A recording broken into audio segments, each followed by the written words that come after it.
Está começando agora o Crosscast, o podcast da Cruz. A teologia da cruz ao alcance de todos. A apresentação, Pastor Carlos Elias de Souza Santos. Produção, Ministério de Comunicação da Primeira Igreja Batista de Campo Grande, Rio de Janeiro.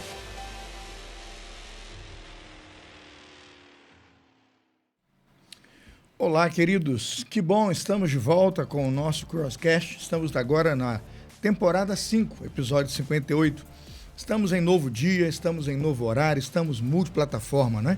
Estamos operando aí no nosso YouTube, estamos operando também no Spotify, estamos nas rádios, né? O pessoal da rádio tem replicado o conteúdo do nosso Crosscast. Eu não sei o dia que você vai ouvir esse tema aí, mas com certeza você que também é alcançado pelas ondas do rádio, você é muito abençoado. Chegamos hoje ao episódio 58, graças a você. O episódio 58 é um episódio, na minha opinião, sensacional, porque é um quadro que nós inauguramos agora em 2025 para a temporada 5, chamado Biografias. Sonhamos com isso em algum momento, nossa produtora, Carol Coppel, nossa liderança aqui do Crosscast, Rodrigo Maia, Claudenir, não é? Nossa liderança que trabalha conosco, pensou conosco, conversou e disse, por que não discutir biografias e trazer aqui biógrafos e entrevistá-los? Fizemos agora recente, né, uma entrevista com o nosso pastor Davi Bledsoe. Foi um momento muito gostoso. Ele nos trouxe a biografia do pastor Zacarias, né? Foi muito bom mesmo. Tivemos um momento muito oportuno aqui de conhecer aquele trabalho. E hoje vamos ao episódio 58 para buscar uma biografia muito interessante. Ela fala da nossa história batista, ela fala da nossa junta de missões nacionais, das origens, bem das origens, né? Eu não vou dizer dos primórdios, mas das origens do nosso trabalho com um dos nossos primeiros diretores executivos, que a gente vai chamar na linguagem, lá atrás era uma outra terminologia, que ficou mais tempo no cargo, né? E que deu realmente muito da visão que hoje estamos abraçando. Estamos falando do apóstolo do sertão, o grande pastor e doutor Lewis Marlin Bratcher. O Dr. Lewis Marlin Bratcher é uma obra que foi produzida e escrita neste momento deixa eu ver aqui, pela Ruth Ferreira Mathews, né? Ruth Ferreira Mathews, e ela produz essa obra biográfica, deixando esse legado, e depois essa obra vai ser reeditada por quem está conosco aqui. O nosso editor da Junta de Missões Nacionais vai revisitar esta obra, vai fazer a reedição na obra e vai colocá-la na mão dos nossos brasileiros. Antes da gente poder apresentar o nosso convidado, eu queria pedir para você, antes do programa avançar, primeiro pedido para você se inscrever. Nosso pessoal da produção está ensinando agora como é que você faz aí, tem aí uma vinheta mostrando como fazer. Se inscreva agora no nosso canal do YouTube, mas o pessoal está mostrando aí, ativa o sininho. Ativa o sininho das notificações para você ficar sempre sabendo quando o nosso programa vai entrar no ar. Faço um outro apelo para você nos seguir o nosso programa Crosscast. Siga-nos no Instagram, é Crosscast Oficial.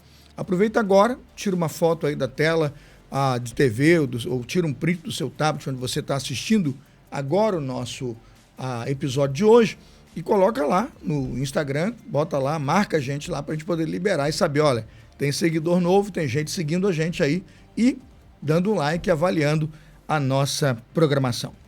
Como eu disse, o assunto do dia hoje é biografia do Dr.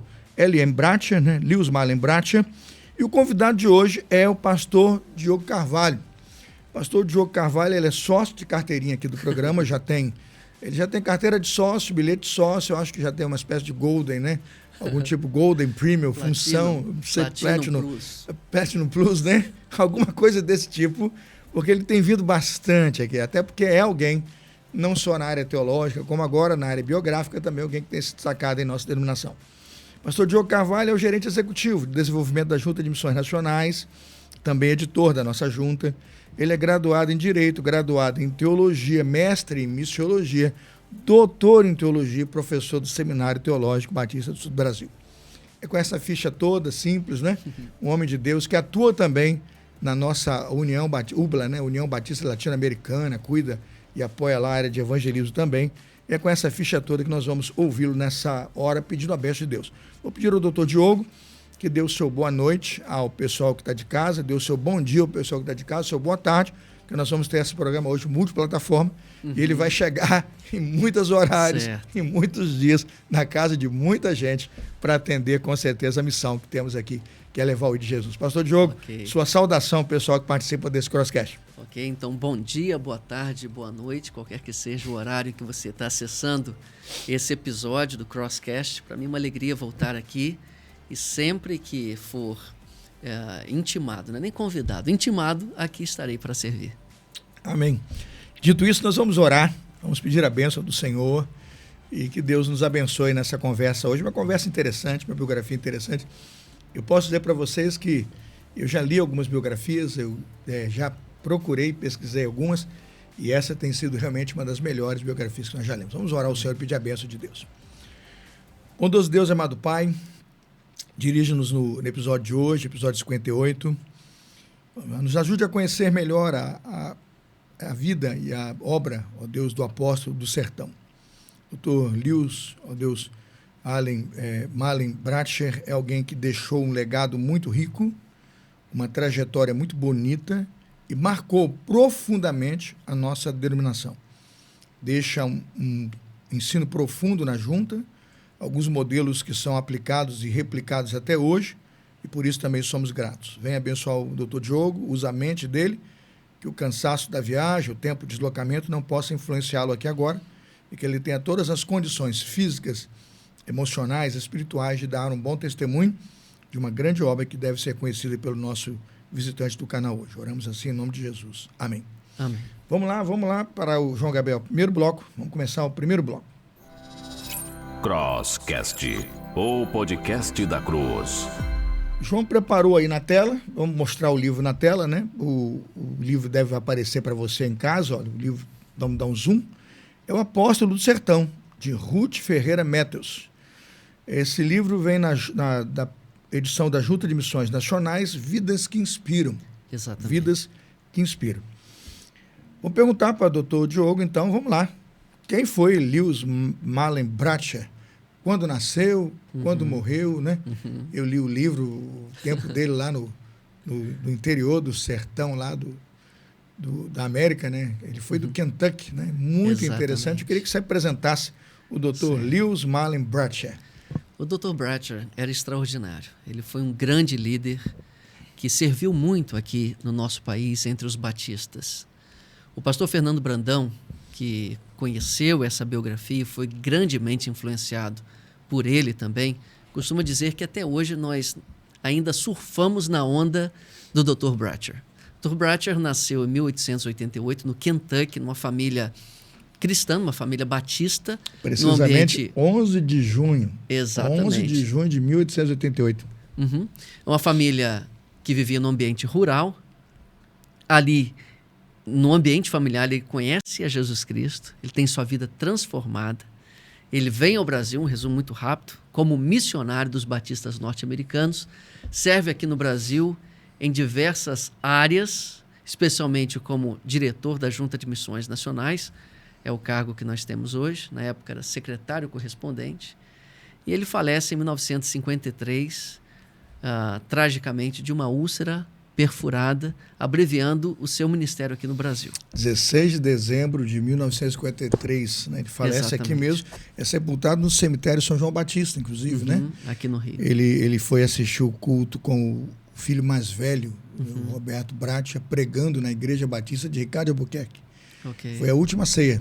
O filho pregou sobre a ceia, não é? Aquela questão da videira, é até um texto que eles vão discutindo. Dali ele passa mal, vai para o Hospital dos Estrangeiros, né? Vai para o Hospital dos Estrangeiros e o quadro agrava bastante, ele vem a óbito. E um grande funeral lá na primeira Igreja Batista do Rio de Janeiro. Era o pastor doutor João Filson Sorém, já era o João Filson Sorém, o pastor que inclusive o visitou, né? Muitas vezes no hospital, esteve ele ladeado com ele até o dia da sua morte, né? Exatamente. Inclusive ali, no leito de morte, ele manda recados à juventude batista brasileira, no sentido de que deveria levar adiante esse legado missionário. No leito de morte. No leito de morte. Porque ele ainda desperta dizendo que há muito povo para alcançar. Muita terra para conquistar, né? A linguagem dele. Muita terra ele ainda. Foi o idealizador da revista Minha Pátria para Cristo, para Cristo, né?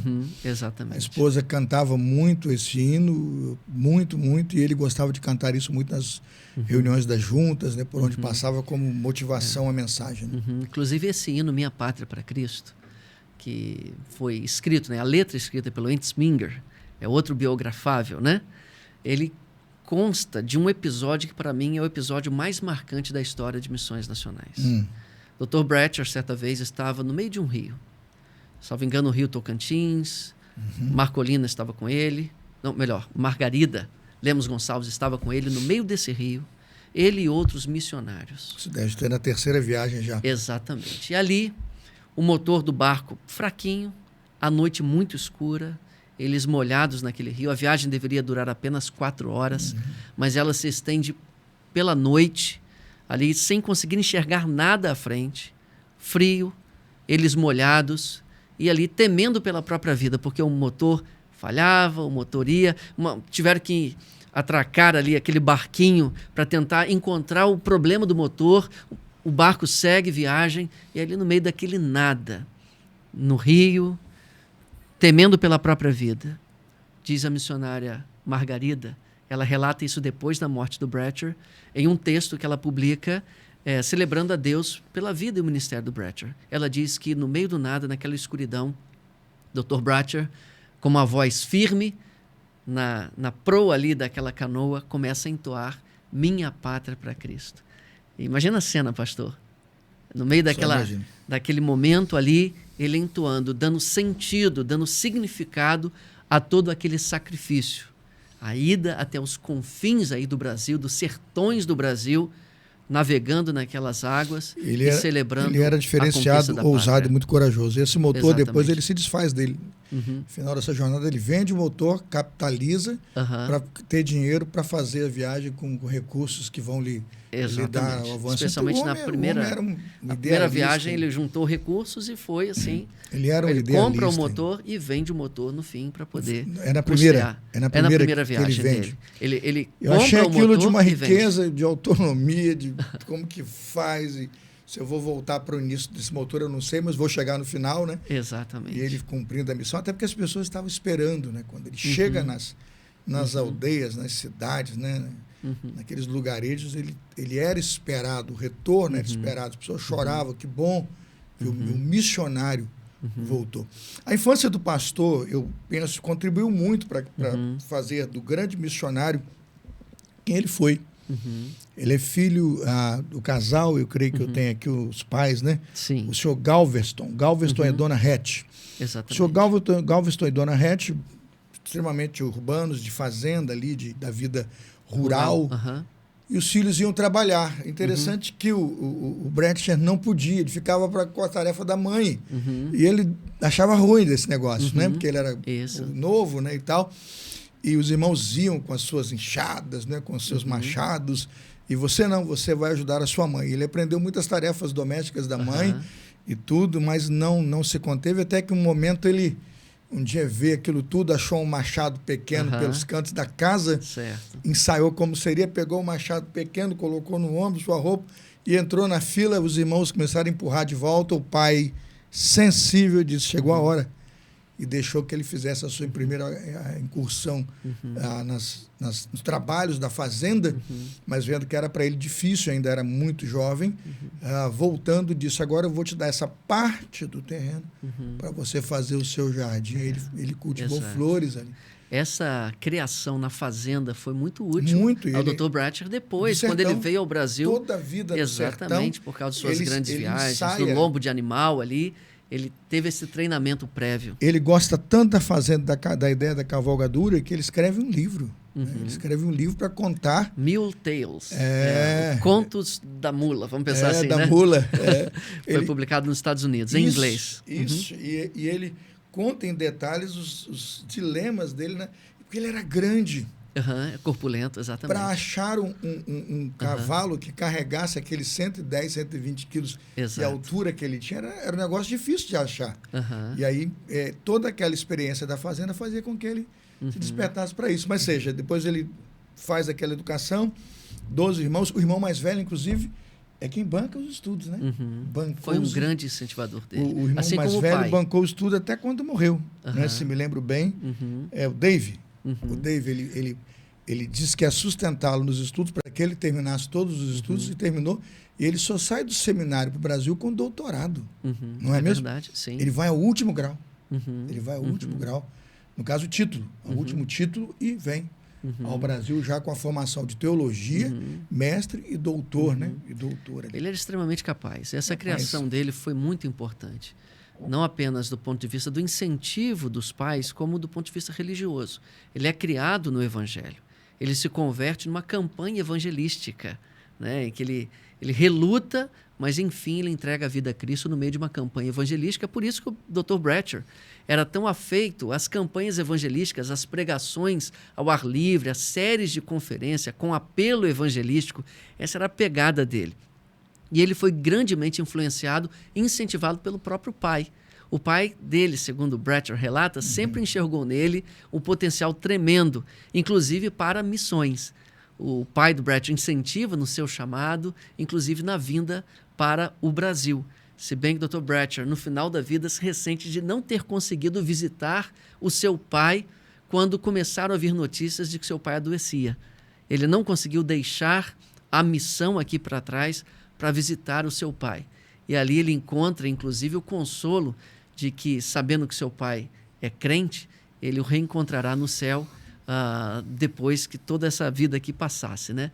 E o pai do Bratcher, então, foi um grande incentivador. Isso traz para nós algumas aplicações, né, sobre a importância da família. A importância da família, a importância do incentivo para a visão missionária desde criança, né? Muitos dos missionários, dos grandes líderes que temos em nossa denominação, vieram de lares cristãos, onde foram incentivados e discipulados adequadamente. A riqueza que temos hoje da prática do manancial, do culto doméstico, né? Do culto doméstico, de incentivarmos as famílias a comprar no manancial, a fazer devocionais, a ler embaixo aquelas notas, né, dos missionários, aniversário que estão no campo. Isso acontecia na casa dele já. É isso mesmo. Os pais do Dr. Bratcher já faziam isso. Recebiam em casa pregadores e missionários. Eles liam essas notas missionárias, colocavam os filhos em contato e, obviamente, onde o coração dos filhos foi parar? Na obra missionária. Que havia vida devocional, havia estudo bíblico. E um fato interessante é que você tem o nome, né? Lewis, né? Malen Bratcher. Malen é o nome de homenagem ao pastor da família. Que o batizou. E casou. Exatamente. O pastor batizou, tanto ele e a esposa, e foi ele que celebrou o casamento. Olha que honra para um pastor, para um bispo da igreja, o casal colocar. Eu tenho aqui meninos que um chama meu nome e o do meu filho. O irmão chegou e pediu permissão. Eu falei, mas como permissão? É uma honra, é um nome comum, é uma honra. E amanhã, quando eu me lembrar de chamar o Carlos Daniel, saber que você colocou em homenagem ao seu pastor, e para mim é uma alegria. O nome dele, né, o segundo nome, Lewis Malen é o nome do pastor. A inspiração que essa família tem a honrar o líder religioso e mostrar aos meninos a importância da figura pastoral dentro da casa. Vamos lá, vamos pensar agora na esposa, falar um pouquinho. O que você acha da esposa? Como é que Deus trabalhou a chamada da esposa dele aí para a vida conjugal? Na época chamava Art Amanda Porter, nome de solteira Art Amanda Porter. Quando se casou, Dona Art Porter Bratcher, né? E aí, como é que você acha que Deus escolheu essa mulher para ele assim? Bem, ela também foi criada num lar cristão. Ele se conhece no ambiente da igreja. E logo que eles se apresentam, né, eles namoram e se casam, ela assumiu junto com ele esse chamado missionário. Então, ela se torna para ele um grande pilar de sustentação do seu ministério. Estando aqui no Brasil, ele fez viagens longas, né? Já aqui no Brasil, no ano de 1925, 1926, ele empreende uma viagem longa de 6 meses. Deixa em casa com um filho recém-nascido. Né? Imagine, nessa época, década de 20... Bratcher. Exatamente. Pouquíssima conexão, pouquíssima comunicação, cartas enviadas pelo correio. Na verdade, a lua de mel dele é vir do Brasil, né? Ele já vem, né? Caso vem, eu estava vendo as datas aqui, ele já vem para morar depois do casamento do Brasil direto. Ele chega O primeiro filho dele chega em abril de 1921, né? O primeiro filho chega em abril de 1921 e eu vejo que ele chega ao Brasil 5 de fevereiro de 19. 19, 20, 21. Quer dizer, ele chega em 5 de fevereiro de 19, ele está aproximadamente com 31 anos. 31 anos. Quem que está no aeroporto para receber? O seu Sorém, né? Exatamente. Aqui o Francisco Fulgêncio. Aqui está o doutor Francisco Fulgêncio Sorém. Eu acho que tinha um tal de Paranaguá, eu não conheço bem, eu acho que tinha mais alguém. Joaquim Paranaguá. Olha isso, memória do homem. A minha dá um qualquer um, o homem vai preciso. O Joaquim Paranaguá, um piauiense. Então, ele estava com o doutor Francisco Fulgêncio a recebê-lo. Foi um político brasileiro, por isso ele veio para o Rio de Janeiro. Inclusive o pastor Milton Monte está empenhado em pesquisar sobre a vida do Joaquim Paranaguá e possivelmente escrever uma biografia acerca dele. Olha isso. Olha isso. Então tá bom. Ele chega então, vamos lá, 5 de fevereiro de 1919 e trabalha como diretor do Colégio Batista, né? Ele chega a tomar posse no Colégio Batista 5 de setembro de 1919. Ele é apresentado lá. Isso, Colégio Batista de Campos dos Goytacazes. Colégio Batista de Campos dos Goytacazes. Exatamente. Né? Só tinha na época o internato masculino. Né? E depois, com ele, a esposa, é implementado o feminino. Eles fazem um trabalho de 19 a 23. O que você acha desse trabalho lá em Campos? Assim, significativo? Extremamente significativo. O Dr. Bratcher, ele veio ao Brasil com a visão de alcançar os confins da Terra. Nós não podemos esquecer que, embora o Dr. Bratcher tenha sido diretor de missões nacionais, usando a nomenclatura de hoje, ele era um missionário de missões mundiais. Ele era um missionário de missões internacionais dos batistas americanos. Então, enquanto ele esteve em Campos, seu coração se abria à evangelização, discipulado daquelas vidas, daqueles meninos, daquelas meninas, ali no Colégio Batista. Mas o seu olhar, o seu coração sempre esteve pelos interiores do Brasil. Por isso, em 1926, ele empreende uma viagem até os interiores do Brasil. O título que lhe deram Apóstolo do Sertão não diz respeito especialmente ao sertão nordestino, como a gente conhece hoje. Na época, nós chamávamos sertões do Brasil todas as áreas remotas dos nossos interiores. Bratcher foi assim chamado porque ele olhou para esses lugares. Ele, ali de Campos dos Goytacazes, ele pede autorização e recursos à sua junta missionária para fazer essa viagem. Ele era corajoso. Para aquela época, né? E ele fez essa viagem, de fato. Chegou a fazer isso num Ford. Ele sai de Campos carregado, né? Até a região de Ribeirão Preto de trem. São Paulo. De trem, né? Então ele sai de Campos dos Goytacazes. Quem conhece Campos sabe que tem ali uma linha férrea importante. Ele vai até a região de Ribeirão Preto de trem. Dali ele pega um Ford. A gente está falando de 1926. Então, imagina aqueles Fords, tipo... Desculpa falar, tipo o desenho do Pateta, do Walt Disney, sabe? Aqueles carros assim antigos. Duro. É aquele. Sai dali, carregado com 140, 150 quilos de coisa que tinha que levar. Exato. Que eles tinham que parar, fazer comida na estrada. Muitos lugares atravessou o rio de balsa. Quando as pessoas viram ele com aquele carro, ele mais um diácono, alguém dirigindo, disseram, vocês são corajosos. Mas corajosos era uma palavra elogiosa. Eram muito corajosos, porque as estradas eram um desafio. Né? E quando deixavam os carros, entravam nas canoas, né? Nas balsas ali para atravessar o rio. Canoas. E depois os canoeiros que levavam pelas cidades, tinha que descer da canoa e fazer percurso a pé, levando o barco, porque não podia descer as corredeiras, né? Ele cita quilômetros, 8 quilômetros. Eu fiquei apavorado quando eu fui lendo aquilo. Estava calor quando eu li, eu comecei a suar. A minha emoção tomou o físico, eu falei, estou suado de nervoso de pensar. Está num barco, bota no lombo, anda 8 quilômetros, bota no barco, porque não podia vencer a corredeira. Quer dizer, era muita coragem para lugares desconhecidos.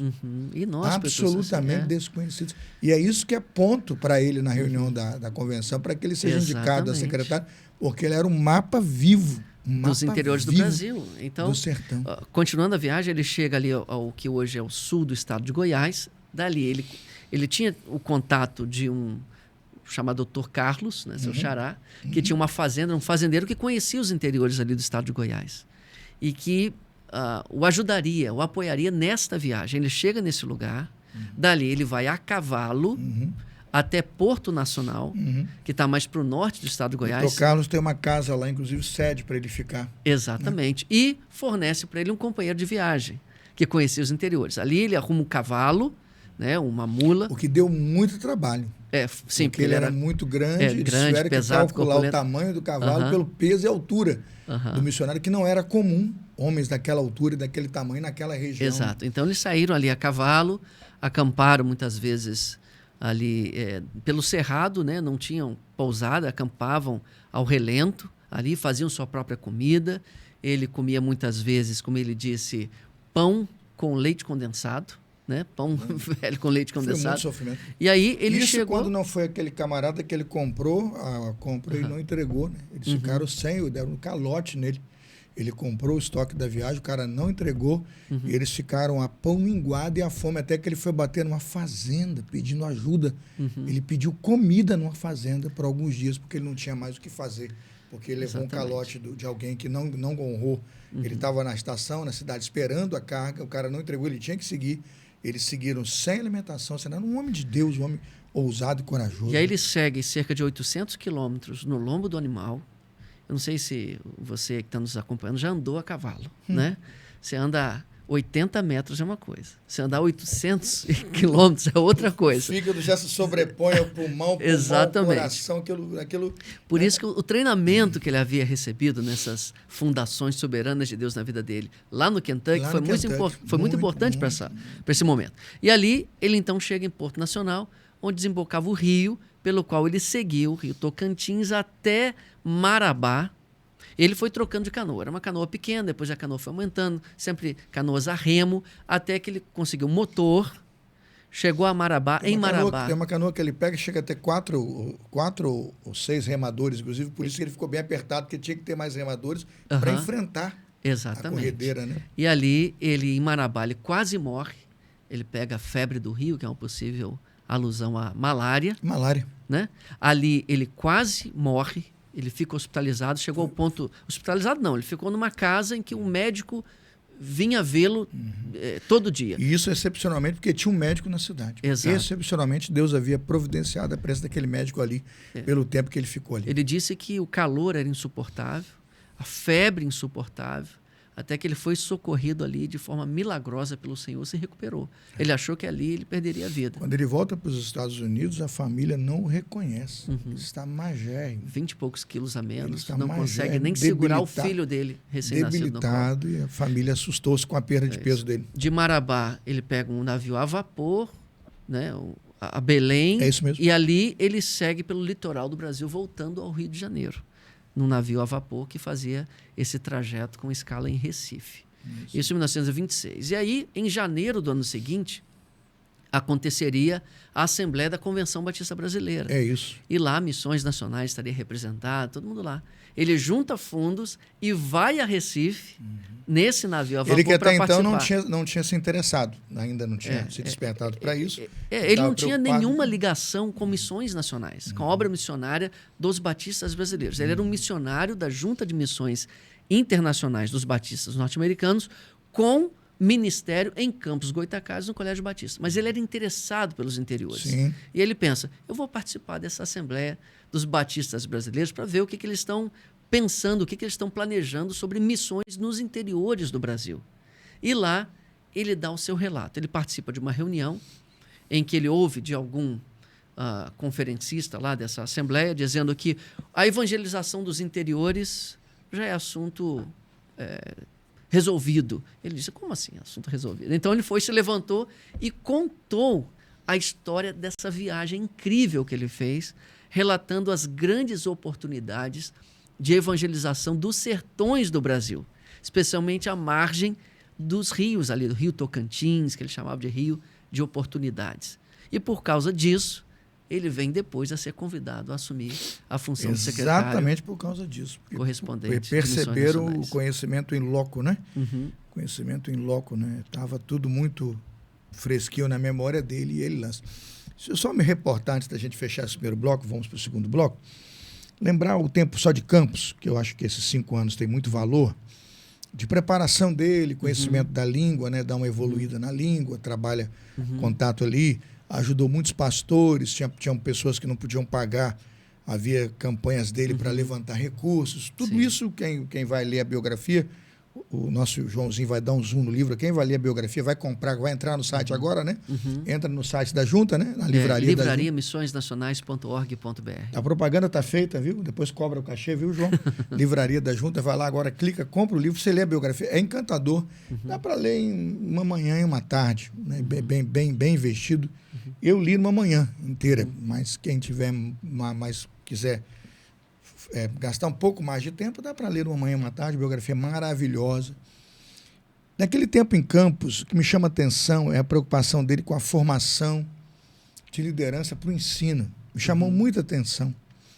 Ele começou a investir nos finais de semana e tempos outros que o aluno já não está só na escola, no colégio, para que ele viesse no domingo fazer formação para professor de EBD. Olha a visão do homem. 1919, 20, 21, 25. O mundo está em guerra, né? 1918, a Primeira Guerra Mundial está lá. Estão preocupados em explodir as cabeças um do outro lá. E o homem está focado em formar liderança para a igreja. As pessoas vão se reunir no final de semana e ele faz as oficinas para formar líderes da escola. Na verdade, ele cria uma espécie de seminário para leigos, né? Que a ideia é que o aluno saísse formado para ser um bom líder na igreja e da IBD. As atas que se escreve sobre isso, eu estava lendo alguns depoimentos no Escudeiro Batista, tem registro, né? Só elogio. Então, vejo, missionário de oportunidades. O camarada tem um chamado, aí pensa assim, não, eu vou ficar no meu quadrado, né? Eu sou diretor do colégio, receita, alunos matriculados, né? Professor, não, ele está focado na implantação das igrejas, na formação das igrejas, no envio, né? De liderança formada para cuidar. De onde vem isso? Atribuo muito à formação do obreiro. Obreiro bem formado, bem informado, bem preparado, não é ó denominação, né? Ó igreja, que às vezes fica aí, não é? A igreja quer investir num obreiro, colocá-lo num bom seminário, depois incentivá-lo a estudos melhores. Aí tem, né, outros aí que não entendem a importância de uma igreja grande, de igrejas estruturadas, apoiarem, formarem obreiros. Quando o Dr. Lewis vem ao Brasil, ele está formado em artes, pela Universidade de Georgetown. Ele está formado, ele é mestre em teologia pelo Seminário Teológico Batista em Louisville, não é isso? É doutor em teologia em Louisville e depois, tão valorizado que foi o trabalho dele, ele recebe doutorado em divindades pela Universidade de Georgetown. Aí eu digo, o homem era uma sumidade. E é exatamente o potencial de formação que nos ajuda. É lógico que eu não estou aqui menosprezando o poder do Espírito, a ação. Aliás, eu estou exaltando isto. Mas que o Espírito usou tudo isto. Um homem preparado para fazer. Concorda comigo que ele tinha uma visão dentro do Colégio Batista de Campos, além de diretor, já para as igrejas, que focada para a educação e para a escola bíblica? Claro que sim. O Dr. Bradshaw, ele não era apenas um missionário, um teólogo. Ele era um empreendedor, ele era um visionário. Ele pensava a necessidade, ele pensava na carência de líderes e fazia todos os esforços para que o evangelho se expandisse de inúmeras formas, né? Um evento interessante que acontece em Campos é que ele se certificava de que todos os professores fossem convertidos, fossem nascidos de novo, fossem evangélicos. Mas uma determinada especialidade ele não conseguiu encontrar um professor convertido. E ele aceita uma professora que não era, digamos, crente.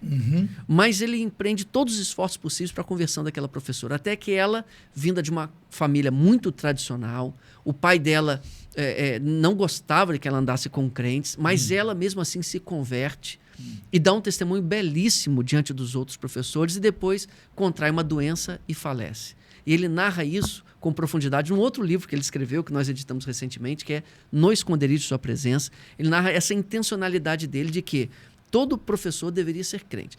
Esse professor não crente que chegou, ele investiu evangelisticamente para que ela se convertesse, porque ele queria uma nova geração de não apenas cidadãos melhores, mas de pessoas que recebessem o evangelho e pudessem influenciar naquela cultura de maneira positiva para trazer o reino de Deus. É isso aí.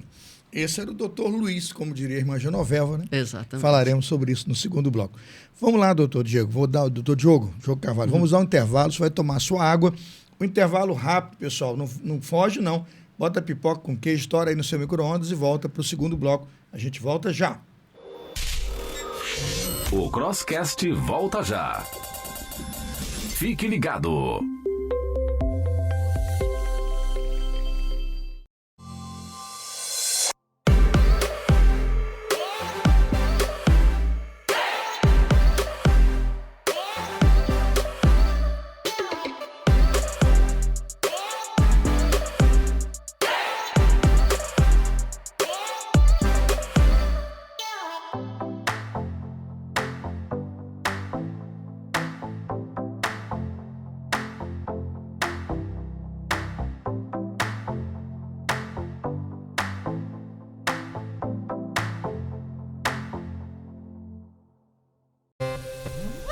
Estamos de volta com o Crosscast. A apresentação: Pastor Carlos Elias. Estamos de volta agora, segundo bloco. Estamos fazendo uma biografia maravilhosa hoje do Dr. Lewis Marlin Bradshaw, com o nosso convidado, pastor e doutor Diogo Carvalho. Estamos já no segundo bloco e vamos agora conhecer um pouquinho da história do Dr. Lewis Marlin, da 15ª Assembleia da CBB para frente. Né? Ele sai dos Estados Unidos, vem ao Brasil, vai para Campos dos Goytacazes, coloca a família de volta para a América, faz uma primeira viagem pelo sertão. Nós estamos falando de um período aí de antes de 1926, de 20 a 21. A primeira viagem foi 21, né? Mais ou menos 21. Eu acho que foi 25 ou 26. 25 ou 26, perfeito. Em 23 ele ainda está em Campos. Ele sai de Campos em 23, perfeito. Ele sai de Campos em 23, vai aos Estados Unidos para aquelas férias de um ano, aquele quinto ano, né? E aí retorna para 25 fazendo, ele já retorna viajando. Isso. Né? E aí já chega... Ele já usa essa viagem para coletar fundos e apoio para fazer essa viagem aqui. E chega no Recife. E aí chega no Recife exatamente em 15 de janeiro de 1926. O que foi essa 15ª Assembleia da CBB no Colégio Batista de Recife para o nosso Lewis Marlin Bradshaw? O que representou? Para mim é um marco, assim, é antes dela e depois dela, né? É um marco significativo na história da própria evangelização batista do Brasil. A nossa denominação, como batistas brasileiros, nós devemos muito àquela Assembleia, porque o Dr. Bradshaw, que tinha feito aquela viagem no ano anterior, chega àquela Assembleia e, como eu disse anteriormente, ele ouviu dos batistas ali representados, na reunião da Comissão da Junta de Missões Nacionais, um relato de que a evangelização dos interiores do Brasil era assunto vencido. Ele não se conforma. Destaques que até então ele está em silêncio. Isso. Ele não tinha falado nada. Não. E nem intencionava falar. Pelo que eu notei ali da biografia, né? A nossa autora mostra ele no silêncio absurdo, que ela está acompanhando de um diário. Ele deixa isso. Sim, lembremos que ele é um missionário estrangeiro do Brasil que vai à Assembleia da Convenção Batista Brasileira, meio que intruso, né? Ele participa dessa reunião como ouvinte. Exatamente. Mas ele não se contém ao escutar esse relato. E diz que ele ficou inflamado. Ele realmente não gostou e peça a palavra pela ordem do seu presidente. E começou a falar de sua viagem. O sertão é isto, a realidade do sertão é essa. Isso. Falou das belezas, das grandezas, da dureza, dos desafios. E aí, como você colocou bem, rio de oportunidades que nós tínhamos fechado os olhos. Né? Exatamente. Ele via aquelas comunidades ali, às margens do rio Tocantins, ali no Pará, no Goiás, especialmente o estado de Goiás, que na época era um só com Tocantins, né? Ele via aquilo como uma grande oportunidade missionária. Lembremos mais uma vez que Bradshaw era um missionário daqueles assim da grande comissão. A cabeça dele é de Atos 1:8. Jerusalém, Judéia, Samaria, até os confins da terra. Então ele está preocupado com a evangelização do interior do Brasil, entendendo que o Brasil Batista estava muito concentrado no litoral. Recife, Rio de Janeiro, São Paulo. Grandes cidades. Mas e os interiores? Isso preocupava bastante. Esses vocacionados para dentro das cidades, dos seminários, e eles não voltavam mais. Era interessante, não voltavam mais. Eles já ficavam aproveitados a serviço das grandes cidades, das grandes igrejas, e os sertões e as regiões ficavam abandonados. E aí, depois dele fazer esse relato, impressionou a todos. Todos ficaram assim... chocados com aquele grande relato desse missionário que viajou o Brasil dessa maneira tão desbravadora, e passados alguns meses, depois de vencido uma certa controvérsia, se ele poderia ser, como missionário norte-americano, diretor de missões nacionais, pediu autorização à sua junta missionária nos Estados Unidos também. A junta responde que sim. Que sim. No primeiro momento, chegava-se no Brasil o som de que haveria rejeição e que não era o objetivo da junta investir em profissionais para cargos. É o que se dizia, está na biografia, quem vai ler depois pode até me corrigir, eu posso pôr a paz. Mas em momentos, de repente, a junta vislumbrou, na verdade, ele está no lugar certo, é onde nós queremos, porque foi para isso que nós enviamos ele. Possivelmente por causa de uma abordagem missiológica de valorização do obreiro autóctone, da liderança autóctone.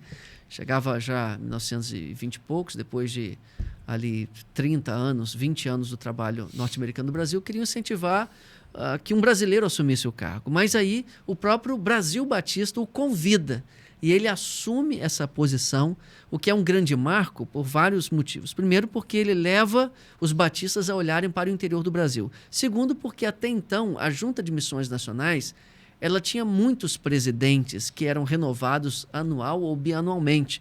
Então, eram muitas pessoas que lideravam a Junta de Missões Nacionais com mandatos periódicos.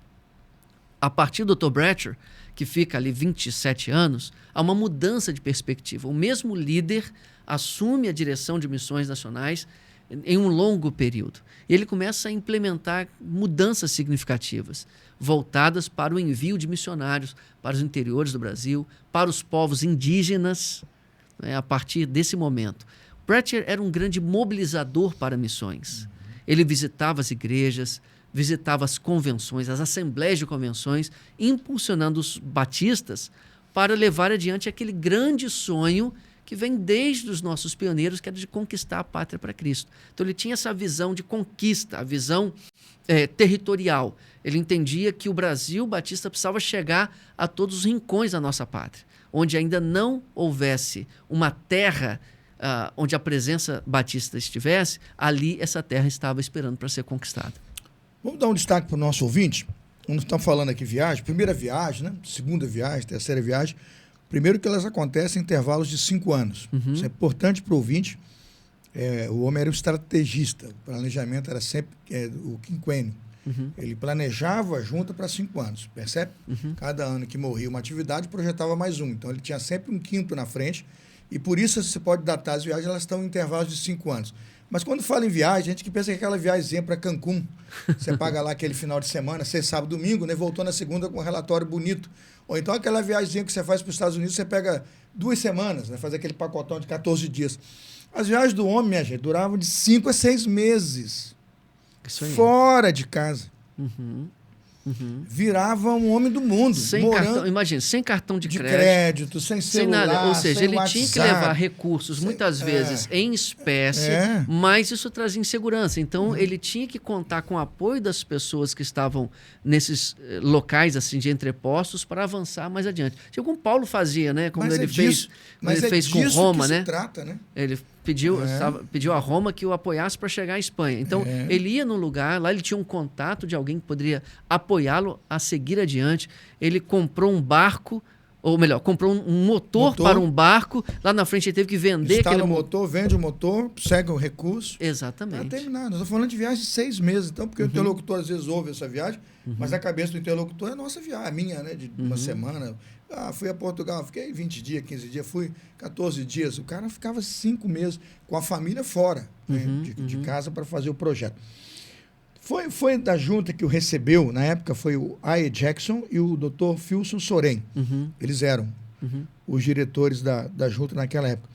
Você acredita naquela época que o pastor Francisco Fulgêncio Soren, é o que eu percebo, ele dá todo o apoio ao nosso novo executivo, vamos chamar assim, porque acreditava nesse projeto também muito, porque a primeira igreja oferece a sala.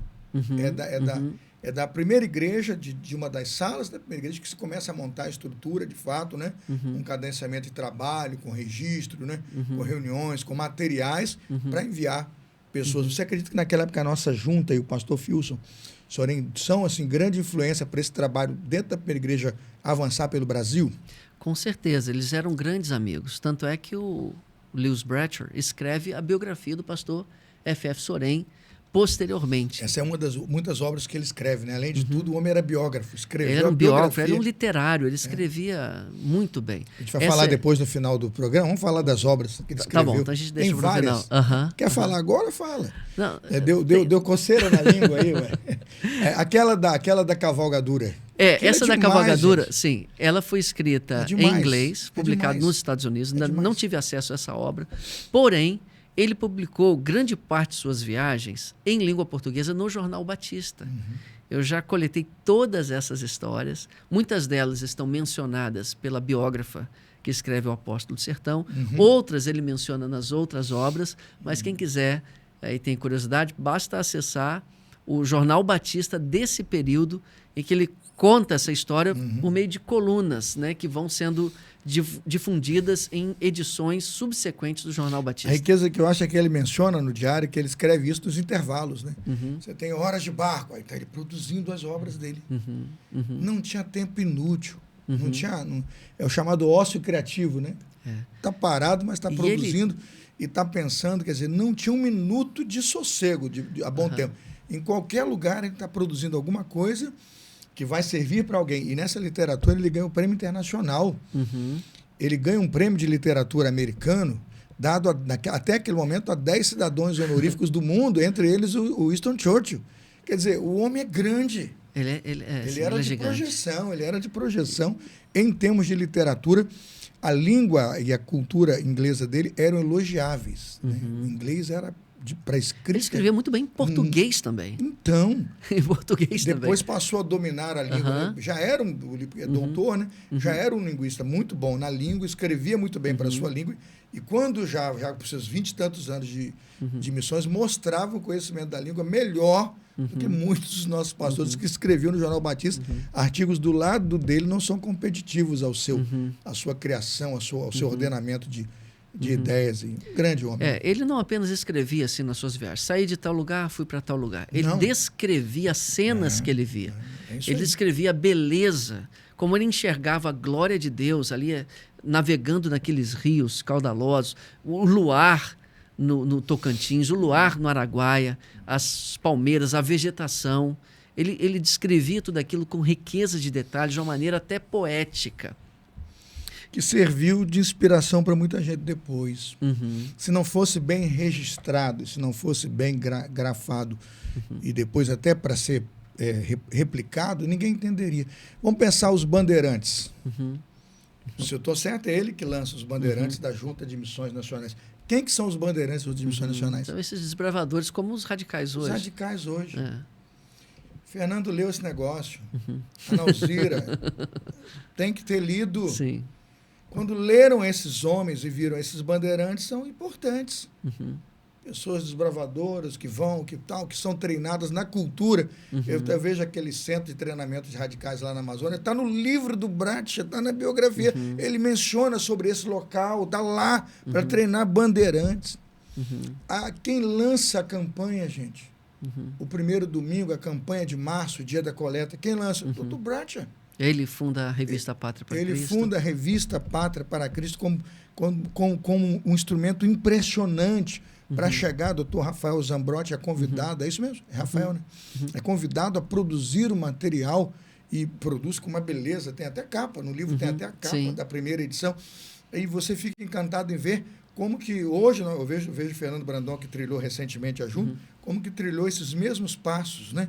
De manter as revistas de contato, de manter o grande dia da campanha. E, cara, vamos contar a história da dona Genoveva. Só sobre a Pátria para Cristo. Por que ele lançou a Pátria para Cristo? Porque ele era um grande mobilizador para missões. Ele queria não apenas dar ciência às igrejas dos avanços que estavam sendo feitos, como mobilizá-las para investir mais na obra missionária. Isso. Então, quando o pastor Fernando Brandão diz que nós ainda navegamos na onda do Bradshaw, o pastor Fernando Brandão, nosso atual diretor executivo da CBB, que é um grande mobilizador, o que ele está dizendo é: o Dr. Bradshaw nos ensinou a mobilizar as igrejas para missões. O que nós hoje chamamos como o nosso DNA missionário, Os batistas brasileiros são um povo que amam missões. Nós devemos grande parte desse ardor, desse calor por missões de nossas igrejas à visão do Dr. Bratcher, que nos ensinou a difundir as notícias missionárias, esse engajamento missionário por meio da literatura, por meio da revista Pátria para Cristo.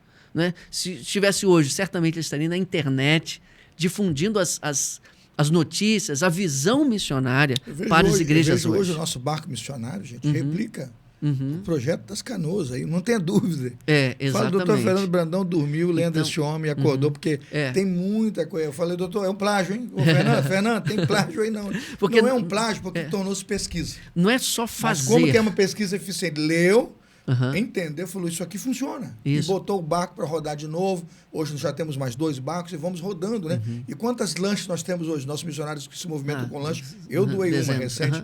Dezenas de lanchas com motores indo aos ribeirinhos, porque essa estratégia foi resgatada, né? E estava perdida mais de 15 anos atrás, nada disso era real. E não apenas ele fazia, mas ele se engajava em deixar a igreja saber o que estava sendo feito para que a obra crescesse. Agora vamos lá. Doutor Fernando Brandão viaja ao Brasil e fala da galinha dos ovos de ouro, da galinha missionária e tal. Tem muita gente que tem curiosidade, né, de saber que galinha é essa, né? Que o Fernando Brandão fala, você tem uma galinha, pega os ovos, vende, doa para missões e tal. Eu falei, essa é a história da Dona Genoveva. Sim, morava no interior de Goiás. Está no livro dele, né? Sim. Morava lá no interior de Goiás.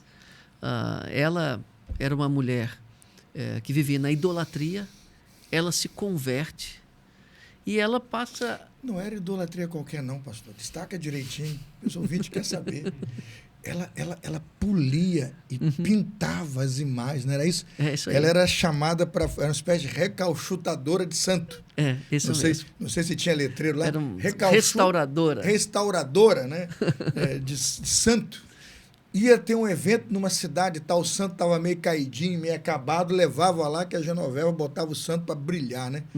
Mas ela se desperta ali. Ela pega um Cristo de uma passeata, um santo de uma passeata, ele está comido de rato. Não é isso mesmo? É isso mesmo. O santo está comido de rato. Aí ela começa a botar cera ali naquilo, polir aquilo, fala, mas que santo sem vergonha é você, hein? Como é que você vai me proteger? Você não está guardando você mesmo, vai me proteger. Ela fala isso. E quando ela percebe o que ela está falando, o que ela está vivendo ali, olha, isso aqui não se guarda, vai guardar alguém. E dali ela conhece o Evangelho. É isso mesmo. É um missionário que agora não me lembro o nome, eu devo ter anotado em algum lugar. Ernesto Jackson. Ernesto Jackson, não é isso? É isso aí. Ele evangeliza, ela se converte, mas quando ela conhece o Dr. Luiz, que é o cara que corrigiu o Lewis, né? Ela tem um encanto, ele por ela por ele. A ideia dos ovos da galinha missionária surge ali. Isso virou dinastia de conversão. Ela converteu, os filhos converteram, netos e bisnetos. 4 gerações. Tinha vontade de rastrear essa família. De convertidos, né? A partir disso. Vamos lá, fala um pouquinho. E ele relata como ela tinha um semblante, um olhar assim, santo de fato. Tem uma foto dela. Sim, uma senhora ela me remonta simples. muito à irmã Antônia, aqui da igreja do irmão Natan. Mas eles tinham conversas assim, maravilhosas. Ela pedia para ele fazer culto na casa dela. Então tinha que cantar os hinos e ele pregar naqueles cultos. Ela chamava os vizinhos, as pessoas ali em redor. E aí ele conta como que ele sai daquela casa muito triste, porque ele amava muito aquela mulher. E mais 5 anos depois, ele volta àquela casa. E ele pensa, será que eu vou encontrar a Dona Genoveva ainda com vida? Né? E ele conta que quando vai se aproximando, ainda em cima do cavalo, ele vê aquela figura encostada na porta da casa, ele fala, é a Dona Genoveva. Ele salta do cavalo e vai correndo na direção dela. E ela, sem já enxergar, eles conversam ali, ela fala, quem é? Aí ele fala assim, olha, sou eu disse que voltaria. Aí ela fala assim, doutor Luiz, você voltou. E ele está com ela já bem cansadinha, deitada na cama. Foi a última vez que eles se encontraram. E ele disse assim para ela, olha, eu preciso ir agora. Foi na segunda viagem, quando eles estão se despedindo. Eu preciso ir agora. Eu não sei se eu volto mais aqui. Aí ela, segundo ele, contando, ela levanta o dedinho e falou assim, então a gente se vê lá em cima. É assim que ele se despede. E assim foi, né? Foi.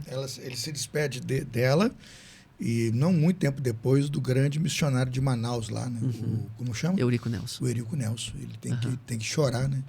Ele se despede do Eurico Nelson. Ele vai fazendo a subida com o Eurico falece. Tem os memoriais de despedida lá e ele tem que seguir em viagem.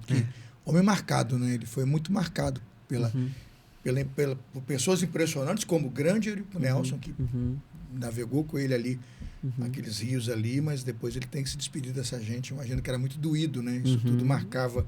Teve se coração do despedir obreiro. do irmão dele, que o apoiou tanto em missões. Ele conta no outro livro, não nessa biografia, mas ele conta no livro No Esconderijo de Sua Presença. Você se refere ao Dave? Ao Dave. A O despedida irmão que mais ele velho teve. que financiou os estudos até né, ele terminar.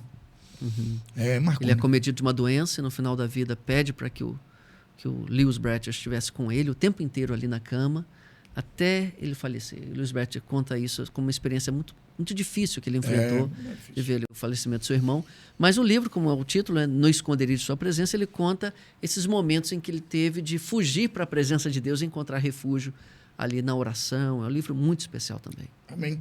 Vamos falar sobre os livros. Depois eu queria passar direitinho. Vamos passar no final, todos. A gente passa todos e vamos ver se o nosso pessoal da produção consegue montar um comercial. Quem sabe para esse próprio episódio, um comercial bacana, doutor Diogo. Legal. Com esses livros aí. Vamos fazer um intervalo rápido, só descansar, dar uma revisada no material, que a gente vai para o último bloco. Aí temos que aproveitar o último bloco com tudo. Tem muita coisa boa, resultados, números, né? Campos missionários, o legado que ele deixa. A gente vai terminar aqui com o doutor L.M. Bratcher, né? Lewis Malen Bratcher, grande executivo da Junta de Missões Nacionais durante 27 anos, tendo falecido em 4 de janeiro de 1900 Dezembro. 4 de... Dezembro, faleceu, na verdade. Faleceu em dezembro. Eu estou corrigindo a data aqui. Deixa eu ver a data de falecimento, só para corrigir aqui. Ele falece em 16 de dezembro de 53. Isso, 53. 16 de dezembro de 53, tinha 65 anos, deixando um grande legado para a denominação.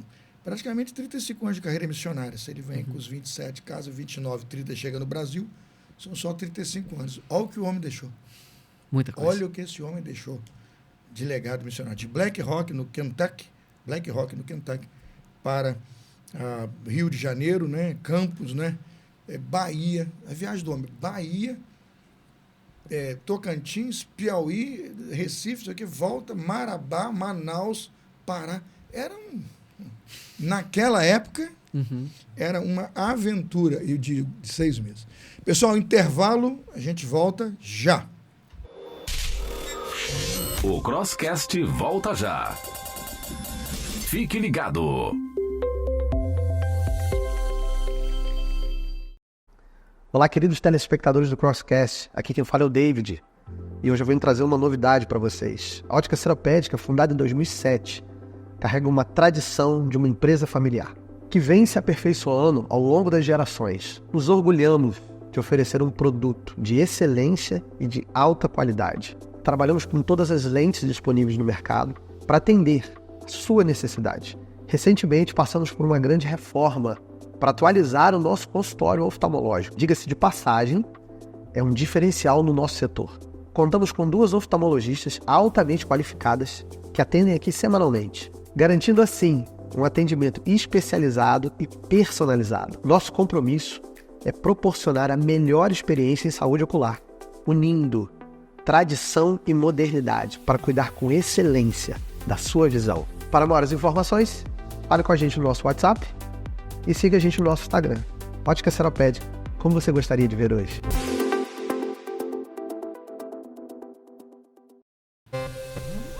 Estamos de volta com o Crosscast. A apresentação: Pastor Carlos Elias. Ok, estamos de volta. Biografias. Crosscast agora tem biografias. Estamos aqui com o Dr. Diogo Carvalho, na biografia do Dr. Lewis Malen Bratcher. Nós estamos conhecendo um pouco da história desse homem de Deus, né? Que chega ao Brasil, vem trabalhar em Campos dos Goytacazes, atua como diretor na área de ensino do Colégio Batista de Campos, né? Cuida do internato, abre o internato feminino, cria um projeto magnífico ali. Depois, no 5º ano, volta para os Estados Unidos com a família, deixa a família lá e vai, quando chega ao Brasil, começa a sua primeira grande viagem missionária pelo sertão brasileiro, e aí tudo muda. Muda o destino dele, a vida dele, mudam as direções da Junta de Missões Nacionais, quando ele termina a sua primeira viagem na 15ª Assembleia em Recife e se torna ali o executivo da Junta de Missões Nacionais. Doutor Diogo, e aí? Vamos pensar biografias. Como foi importante a biografias na vida do doutor Lewis Marlin? O que você acha? Ele foi muito influenciado, né? Nomes aí que trabalharam com os índios, ele chega a citar, né? Biografias que ele leu de missionários que trabalhou com os índios e tal. E depois vamos falar um pouquinho sobre a questão da heroína de Craunópolis, né? Essa obra que ele apoiou. O Dr. Bratcher menciona algumas biografias que ele lia, que ele buscava se inspirar por meio dessas vidas. Jonathan Edwards um dos que mais cita, né? George Miller também, né? Que tem uma biografia fantástica. E ele acreditava nas biografias como um método de Deus para suscitar vocacionados. Quando acontece o fatídico falecimento da Noêmia Campelo, eu cito Noêmia, apesar dela ser conhecida como Noemi, porque nas cartas ela assinava como Noêmia. Sim, esse era o nome de fato, nome né? de fato. Mas para os textos aparece Noemi, né? Noemi, isso aí. Noemi Campelo. Quando Noêmia Campelo, esposa de Zacarias Campelo, os dois missionários entre os índios Craôs, enviados por missões nacionais, ela vem a falecer de uma enfermidade depois de 8 meses apenas no campo missionário. Dr. Bratcher, além de, obviamente, lamentar esse falecimento, ele entende que a vida dela era altamente inspiradora. Ele convida a Stella Dubois para escrever a biografia. Ele doa uma máquina de escrever para que pudesse ser usada na escrita desse livro. Então, a Stella Dubois escreve a biografia da Noêmia Campelo, intitulada A Heroína de Craunópolis. Porque Craunópolis era a cidade que foi assim batizada por causa dos índios Craôs, que a Noêmia foi evangelizar junto com seu esposo Zacarias. Então, só um spoiler aqui, A Heroína de Craunópolis será reeditada na série Vidas que Inspiram também. Então, o Dr. Bratcher acreditava que esse livro poderia suscitar mais vocações para preencher aquele espaço deixado pela missionária que falecera. Sim. Né? Então, ele edita esse livro. Num primeiro momento, o livro aparentemente não é tão bem recebido. Ele insiste nas biografias, até que a história de Noêmia Campelo... Ele faz um apelo público no Jornal Batista, pedindo à juventude que se mobilize e valorize uma obra que, segundo ele, não estava tendo o alcance que precisava e que isso influenciaria o desempenho missionário nas igrejas. E aí, dali começa uma mobilização para que o livro ganhasse. Exato, e o a livro teve grande repercussão. Muitos missionários, ou missionárias especialmente, a missionária Margarida Lemos Gonçalves fala que atendeu o chamado missionário ao conhecer a história da Noêmia Campelo. Então, muitos missionários que vieram depois, ali, a década de 50, década de 40, 50, naquele momento em que o livro é difundido, vieram por meio dessa história. Então, eu quero, aqui aproveitando aqui essa deixa, aqui um parênteses, parabenizar o Crosscast por esse empenho em trazer as biografias missionárias. Eu acredito também no poder das biografias missionárias, tiveram impacto na minha vida, para abençoar e para levantar mais vocacionados, ensinar e inspirar os crentes a serem crentes melhores e ter a vida mais voltada para missões. Não tenha dúvida que são livros impactantes. Eu costumo ler livros, eu leio livros assim, 30 dias. A média de leitura é 30 dias. Para ler um bom livro, anotando, buscando o melhor, fazendo apontamentos do futuro para pregar e tal. Eu leio 30 dias, que às vezes 15 dias, alguma coisa com muita pressa e tal. Esse livro eu li numa manhã, porque não tem como, você quer saber o negócio. Parece aqueles maratonar, já fez maratona de séries e tal. E próximo episódio, você tem que saber quem mataram, quem morreu, não sei o quê. Não tem como, você começa ali e tal, e o barco afundou ou não afundou? Aí você vira. Vendeu, aí você... Tal, porque é um atrativo. Certo. E vai motivando. Eu sou um pastor visionário, amo missões, não tem como não se identificar. Já viajei no barco, né? Eu dormi em cima do motor do barco. Sabe por que você chegava a pregar numa aldeia, o corpo tremendo, que o motor ainda está conectado ao seu corpo? Eu não tenho muita história da canoa, mas o barco do Brandão lá, eu e Samuel Mouta lá, aquele motor vibrando na gente. Aí vou pregar, pastor, o que você está vibrando? É Parkinson? Não, é um motor, o bendito motor, que ainda não desconectou do meu corpo. Ainda estou sentindo as emoções da noite a fio. Tem o gerador, E tem um motor que tem isso também, né? Então eu vejo que é muito empolgante. E quem deixa de ler uma biografia dessa realmente perde. E o fato é isso. Como que a Jonathan Edwards influencia como biografia a vida de Lewis Marlin Bratcher, como que ele mostra o seu poder de plantação de escolas e sociais, e isso ele traz de Miller. George Miller. Não tem como não reconhecer. Ele traz... Você veja quando ele sai, vamos ver quantas escolas tem organizadas. Eu não lembro agora, eram 21. Ele deixa em 27 anos 21 escolas fundadas pelo sertão. Com projeto social e educacional. Então não tem como não. E parabéns àqueles que fizeram a biografia da Noemi Falcão e da Estela Câmara. O episódio que chamou a atenção, pastor, pensando em elemento transcultural, antes de a gente avançar por outros temas, é que eles estão lá, ele, o Zacarias, a Noemi, né? E eles estão lá tirando fotos. Que naquele momento chamam de retrato. A palavra fotografia não está muito em moda, né? A palavra é retrato, né? Porta, retrato e retrato. Aí vamos tirar um retrato e os índios correndo. Correndo da foto. Ninguém queria tirar foto. Aí o que faz? O que faz para a gente tirar? E até que alguém investigou. Por que eles não querem tirar? Porque retrato na cultura craô, a palavra é alma. Alma, né? Retrato, a palavra equivalente é alma. E eles achavam que quando batia a foto e tinha... que mostravam a figura deles no papel, que a alma ficou presa na foto. E ninguém queria ter a alma presa na foto. Eu falei, se o missionário não faz uma abordagem transcultural, ele nem sabe por que o cara está correndo de tirar uma foto, porque ele não mergulhou ali, não aprofundou na cultura. Achei isso um pontinho interessante ali da biografia. Eu falei, fica aqui a dica, né? Conheça a cultura, conheça a língua, né? Doutor, o nosso Gunther Carlos Krieger, né? Isso. 50 anos ali dentro, estudando a língua, né? Para produzir o Novo Testamento. Porque tem que saber que retrato é a alma, ou vai ferir a alma do leitor, né? Dr. Brett tinha treinamento para isso, né? Como missionário transcultural. Ele tinha. Ele teve várias interações com os indígenas. Ele amava os povos indígenas do Brasil. Ele conta, certa vez que ele passou perto de uma aldeia, ele foi visitar os missionários, o casal Colares, e ali, durante uma noite, há um funeral indígena. A aldeia pertinho da casa onde ele estava. Então, aquelas canções, aqueles lamentos a noite inteira por aquela vida que se perdera. Aí da hora que o sol se põe até ao amanhecer, né? Sim, ele é profundamente tocado com aquilo, assim. Essa alma se perdeu para sempre. A gente precisa fazer alguma coisa por esses povos indígenas. Então, ele se empenha de enviar mais missionários para os povos indígenas do Brasil. O outro fator também é aquela questão das lembranças. Os índios queriam, às vezes, muita coisa, tinha que levar presentes. Isso. Ele passa apertos. Passa ali, aperto. terrível. Mais uma vez na casa do casal Colares, eles estão ali. Passa um aperto terrível ali. Vários índios se reúnem ali para cobrar presentes, para cobrar dinheiro, né? Porque achavam, você é um homem branco, você é um homem rico, você tem que trazer dinheiro, você tem que dar dinheiro para o índio e tal.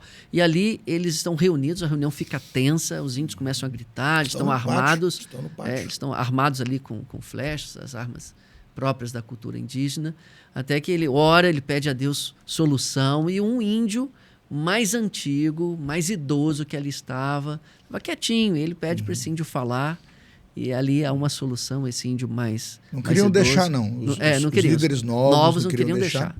Mas em algum momento, não, ele é ancião, ele sempre falou bem. Tem palavra de sabedoria. Ele deu a solução. Ele deu uma palavra de sabedoria que apazigou a situação. E ele deu a solução. Assim foi. Pastor, viagens missionárias. Nossas viagens hoje têm essa preocupação do missionário ficar tempo no campo, vestir tempo. A duração da viagem do nosso missionário é 1925, 1931, 1937. A menor 5 meses, a maior 6 meses. Veja lá, como é que é isso? Temos que investir mais em viagens mais duradouras, mais longínquas, para dar tempo de implantação e sucessão missionária? Eu creio que sim. Se bem que essas viagens dele aqui eram viagens de reconhecimento. Ele não ficava muito tempo em um lugar só. Não. Essas viagens duraram 5, 6 meses, porque ele buscava percorrer o maior espaço geográfico possível. Piauí, Bahia, Tocantins, né? Vai a Belém do Pará e chega a Manaus. A partir de 1951, ele conhece um diácono que morava em São Paulo, que tinha um avião, e ali eles começam a viajar pelo Brasil de avião. E isso impulsiona muito o trabalho missionário. Bratcher chega a relatar, em 1951, que aquele foi o ano em que ele mais visitar os missionários de missões nacionais. Com avião, mas numa viagem assim de uma semana ou duas. A segunda viagem foi de Ford, mas a terceira foi de avião. Exatamente. Já foi ali, ele chegou a ir até o Amapá no avião do seu Werner Greenberg, mas esse é assunto para outro episódio. Nós vamos fazer. Próxima biografia. Biografia de Werner Greenberg. Essa vai ser maravilhosa. É o Diácono que Voava. Exatamente. Você sabe que essa eu não li, né? Eu tô querendo ganhar o livro da Junta. Já ganhou agora. Já ganhou agora aqui, ó, ao vivo. Acabei de ganhar da Junta de Missões Nacionais o Diácono que Voava, Werner Greenberg. Pessoal, vou estar afiado, viu? Uhum. Essa aqui vai dar para ler só no café. Aquela eu levei uma manhã. Essa aqui eu vou ler no café da manhã. Exatamente. Vou ter que fazer um café maior para durar mais, né? Mas, olha, muito obrigado, tá bom? Eu vou estar afiado. Vamos bater papo sobre isso aqui. Queremos conversar sobre o Diácono que Voava. Para terminar, pastor, na despedida do nosso missionário que deixa um legado incrível, né? Queria que o senhor falasse das biografias que ele escreveu e deixou, não só a biografia do grande Francisco Fulgêncio Sorém, que ele biografou, mas eu queria que o senhor falasse sobre o legado que esse homem deixa depois de 27 anos à frente da Junta de Missões Nacionais. 153 missionários. A Junta com sede própria. 21 escolas fundadas e funcionando pelo sertão. É um diferencial, é um marco, não é? É assim, o senhor não exagerou quando disse que há uma história de missões nacionais antes e depois de L.M. Bratcher. Bratcher deixou um legado em termos de mobilização. Ele fomentava a obra de missões, ele acreditava ser a missão da igreja e missões nacionais uma serva da igreja para essa mobilização. Então, ele conseguiu muitas realizações porque ele teve o mérito de reunir esses esforços das igrejas por meio da mobilização, que ele fazia com visitas, ele fazia com literatura, as biografias, por exemplo, os livros que ele escreveu. Ele foi professor de missiologia no Seminário do Sul. Então, ele era um entusiasta de missões. E ele conseguiu levar para os batistas, contagiar os batistas com esse ardor missionário que levou a grandes realizações. Então, ele era um mobilizador, um realizador da obra missionária e um grande empreendedor. Ele via necessidade e ali ele estava. O Brasil tinha um índice de analfabetismo extraordinário, enorme. E ele incentivou os batistas numa campanha de alfabetização. Cada batista pode alfabetizar um vizinho, um amigo, com o intuito de apresentar-lhe o evangelho. Então ele tinha esse tino para fazer algo que ninguém nunca havia feito. E para escrever livros, ele tinha um dom extraordinário. Ele escreveu não só a biografia do F.F. Sorém, ele incentivou a escrita da biografia da Noêmia, ele escreveu... Craunópolis. Exatamente, a heroína de Craunópolis. Ele escreveu o Mule Tales, que é os contos da mula, que recebeu esse prêmio nos Estados Unidos. Para contar a história de todas as cavalgaduras que ele usou, né? Como exatamente.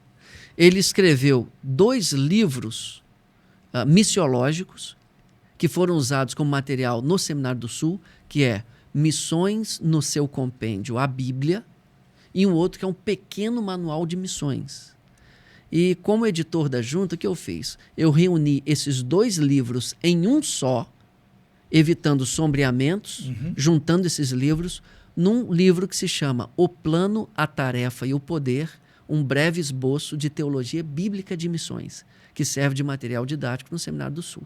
Olha isso. E um outro livro que ele escreveu, que é No Esconderijo de Sua Presença, que só estava escrito em inglês, nós traduzimos e relançamos agora, ou lançamos agora, em língua portuguesa. Foi lançado na Assembleia da Convenção, lá em Fortaleza. É um livro riquíssimo, que conta grande parte dessa biografia da perspectiva dele mesmo. Os encontros que ele teve com Deus em meio a essas grandes viagens. Que bom. Muito obrigado aí, doutor, por essa explanação magnífica. O que vimos aqui é que realmente a biografia de Niels Marlin Bratcher é uma biografia para ser lembrada, celebrada.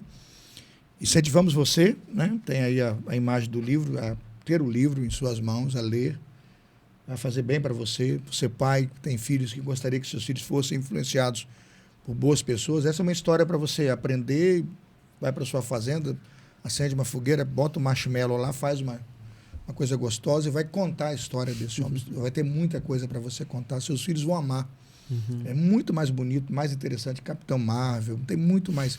Né? Eu acho que a esposa, né, a Hart, é muito mais Mulher Maravilha do que qualquer coisa. Então, tem muitos... A gente fala que a gente tem muitos heróis, né? Mas, às vezes, estamos virando o nosso pessoal para a direção errada. Então, fica nosso incentivo aqui. Eu agradeço muito ao senhor.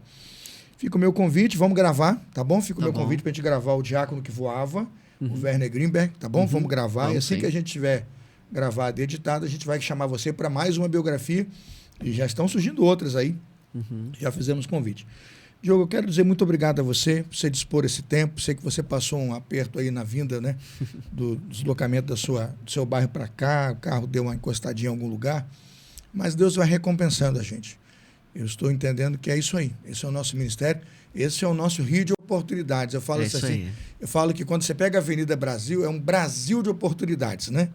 Você vai da Tijuca, Realengo, Padre Miguel, Campo Grande, Santa Cruz, né? Fazendo a obra. E é a sua missão aqui. Agradeço muito a você. Eu vou te honrar com um pequeno livro hoje da editora Ezion, editora Ezion, Somente pela Graça. Vamos compreender, né, como se aplica o Evangelho na vida diária. Está aqui, ó. Compreendendo o Evangelho na vida diária. O autor Charles Spurgeon, é o livro da editora Ezion, e fica como presente. A gente aqui não tem Pix, não dá dinheiro, ninguém fica rico vindo do Crosscast, mas conhecimento a gente distribui. Acabei de ganhar vou dar mais um livro para você, Somente pela Graça. Estou indicando, livraço. Charles Spurgeon, e se ele espirrou, você já devia botar o lenço para aproveitar, porque eu vou falar, né? É muito profundo. Deus te abençoe, muito obrigado. Vou dar um minuto para você agradecer, o pessoal que está de casa aí, você que participou do 58, do 58º, né? Episódio, e vamos despedir do nosso pessoal. Ok, muito obrigado, o Crosscast, pastor Carlos Elias, que toda a equipe, pela acolhida tão especial. Sempre venho aqui com muita alegria mesmo. Para mim é um privilégio participar de mais esse episódio. Quero agradecer você também que tem acompanhado o nosso ministério, acompanhado essa paixão que nós temos pelas biografias. O Dr. Bratcher é alguém extraordinário. O pastor Fernando Brandão, sempre quando tem um missionário em missões nacionais, ele sempre perguntava assim: você já leu a biografia do Dr. Bratcher? É como se fosse uma necessidade premente. Todo mundo que chega em missões nacionais tem que ler o livro do Dr. Bratcher. E o diácono que voava, o Werner Greenberg, também tem uma história extraordinária. Vai ser um outro episódio assim inspirador. E eu acredito no poder das biografias. Eu quero deixar com você duas coisas rapidamente. A primeira: acesse livrariamissionesnacionais.org.br e adquira O Apóstolo do Sertão e os outros 2 livros do Dr. Bratcher que estão lá: O Plano, a Tarefa e o Poder e No Esconderijo de Sua Presença. E a segunda coisa é que eu planejo começar um curso sobre como escrever biografias. Olha isso. Porque tem tantas outras vidas cujas histórias não foram divulgadas, né, dos quais o mundo não era digno, como diz o autor de Hebreus, e que precisam chegar ao conhecimento dessa nova geração que ama biografias. Eu acredito que essa nova geração traz um território farto para o surgimento de novas biografias, porque é uma geração que quer ser inspirada por essas vidas, que renunciaram, que fizeram história. Um abraço a você e leia biografias. Amém. Obrigado, doutor Diogo. Obrigado a você, a audiência que ficou conosco até agora. Você que está aí tanto no YouTube, né? Está multiplataforma, está seguindo a gente pelo Spotify também, está na rádio, né? O pessoal do Fabrício está colocando a gente agora na 316 também lá. Então, para nós é uma alegria. Muito obrigado por você ter participado desse 58º episódio. Ele foi para conta. Convido você. Semana que vem tem mais. 59º episódio. Estamos aí aguardando você no nosso próximo episódio. Deus te abençoe e fique na paz. Não esqueça, final de semana, na igreja, na comunhão dos santos, alegrei-me quando me disseram, corra, vá correndo para a casa do Senhor. Não falte à escola dominical, não falte aos cultos da comunhão, participe sempre da grande mesa que a sua igreja coloca para anunciar o corpo de Cristo e ter comunhão com Ele. Tchau, que Deus te abençoe, fique na paz, até o nosso próximo episódio.